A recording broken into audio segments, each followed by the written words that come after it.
தருமபுரி மாவட்டம் ஏரியூர் ஒன்றியத்துக்கு உட்பட்ட வத்தல்பட்டி கிராமத்தில் இருவருக்கு இடையிலான நிலத்தகராறில் ஒருதலைபட்சமாக ஒருவர் கைதானதில் பொதுமக்கள் சாலை மறியலில் ஈடுபட்டனர். இருதரப்பினர் நிலப்பிரச்சனையில் சம்பந்தமில்லாத சாமிக்கண்ணு என்ற நபர் மீது காவல்துறை பொய் வழக்கு போட்டதால் அவரது உறவினர்கள் மற்றும் உள்ளூர் பொதுமக்கள் 50க்கும் மேற்பட்டோர் ஏரியூர் காவல் நிலையத்தை முற்றுகையிட்டு சாலை மறியலில் ஈடுபட்டனர்.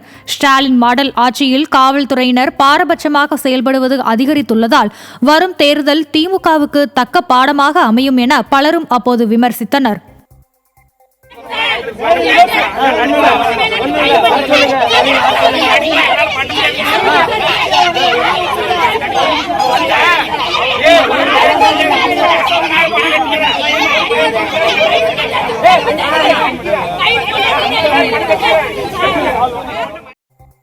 கடலூர் மாவட்டம் ஸ்ரீமுஷ்ணம் காவல் நிலையம் முன்பு இரு தரப்பினர் சாலை மறியலில் ஈடுபட்டனர்.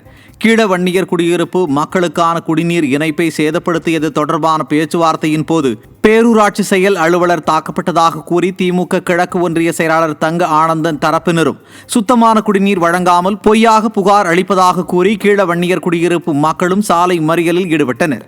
ஸ்டாலின் ஆட்சியில் திமுகவினர் அராஜக செயலில் ஈடுபடுவது அதிகரித்து விட்டதாக பலரும் அப்போது குற்றம் சாட்டினர்.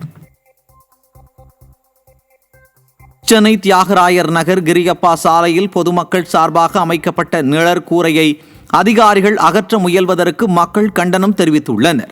தியாகராயர் நகர் 117வது வார்டில் உள்ள ஸ்ரீதேவி கருமாரியம்மன் கோவிலில் அப்பகுதி மக்கள் சார்பாக நிழற்கூரை அமைக்கப்பட்டது. இதனை மாநகராட்சி அதிகாரிகள் அப்புறப்படுத்த கோரியதற்கு எதிர்ப்பு தெரிவித்த பொதுமக்கள் கண்டன ஆர்ப்பாட்டம் நடத்தினர். திமுகவினரின் தூண்டுதல் பேரில் அதிகாரிகள் அட்டூழியம் செய்வதாக பொதுமக்கள் குற்றம் சாட்டுகின்றனர். சென்னை பரங்கிமலை பட்ரோட் பகுதியில் பட்டா வழங்குவதில் அரசு அதிகாரிகள் முறைகேடு செய்வதாக பொதுமக்கள் கண்டனம் தெரிவித்துள்ளனர். சாலை வசதிகள் கூட இல்லாத இந்த பகுதியில் ஒரு சிலருக்கு மட்டும் அதிகாரிகள் பட்டா வழங்கிவிட்டு மீதமுள்ளோருக்கு மறுப்பு தெரிவிப்பதாக மக்கள் போராட்டம் நடத்தினர்.